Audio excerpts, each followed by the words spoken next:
ఎన్ని డైలాగులు కొట్టారు రేవంత్ రెడ్డి. ఆ రోజుల్లో ఏమన్నాడు, మూడో పంటకు కూడా ఇవ్వాలా రైతు బంధు అన్నాడు. ఈ ఒక్క పంటకి ఇచ్చే ముఖమే లేదు నీకు, యూరియా ఇచ్చే ముఖం లేదు.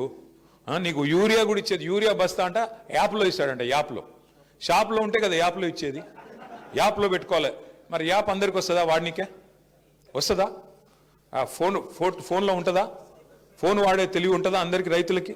అంటే ఎంత తెలివి తక్కువ ప్రభుత్వం అంటే, వాళ్ళు లైన్లు కనపడకుండా దాచుకోనికే యూరియా దుకాణాల ముందు మళ్ళీ లైన్లు కడుతున్నారు. కాబట్టి ఆనాటి రోజులు తెస్తానని డైలాగులు కొట్టినాడు కాబట్టి ఆనాటి రోజులు మళ్ళీ వచ్చినాయి. కాబట్టి అందుకనే భయంతోన ఈరోజు ఈ రకమైన పద్ధతులు.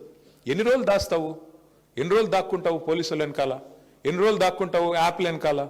అందుకే నేను అనేది ఇంకెక్కువ టైం ఏమీ లేదు.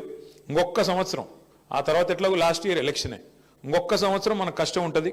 ఈ ఒక్క సంవత్సరం గట్టిగా ఎదుర్కొందాం. నడిగడ్డలో నాయకులు ఉన్నారు, మీకు ఇబ్బంది ఏమీ లేదు. తప్పకుండా కొడితే ఈసారి దిమ్మ తిరిగి మైండ్ బ్లాంక్ అయ్యేటట్టు కొట్టాలా. మళ్ళీ కేసీఆర్ సార్ ముఖ్యమంత్రి కావాలా. వెంకటరామరెడ్డి గారు నాకు ఏదైతే 2023లో చెప్పాడు మనం ఓడిపోయిన తర్వాత, అన్న ఈసారి గెలిచినంటే అలంపూర్ను బ్రహ్మాండంగా రాష్ట్రంలోనే నెంబర్ 1 చేయాలనే ఒక కోరిక నాకు ఉందన్న అనేదైతే చెప్పాడో, మీరు అక్షర క్రమంలో ముందున్నారు అలంపూరు.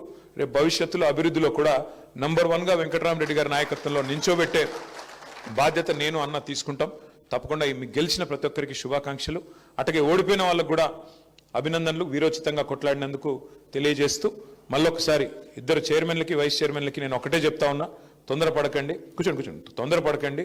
డెఫినెట్గా మీరు చాలా మాటలు ఇచ్చి ఉంటారు. గెలిచినప్పుడు, పోటీ చేసినప్పుడు రోడ్లు, మోరీలు, కమ్యూనిటీ హాల్లు, మీరు ఏది కావాలంటే అది నేను చేయిస్తాను అని మాట ఇచ్చి ఉంటారు.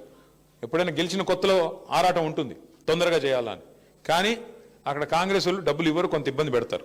కాబట్టి మనం వచ్చే నిధులతోన నడుపుకోవాలా. ప్రస్తుతం ఒక సంవత్సరంన్నర, ఆ తర్వాత మళ్ళీ మన గవర్నమెంట్ వచ్చాక నిధుల వరద, మీరు గెలిపించిన వాళ్ళని మర్చిపోం, గెలిచిన మున్సిపాలిటీని మర్చిపోం. తప్పకుండా నిధుల వరద పారుతుంది.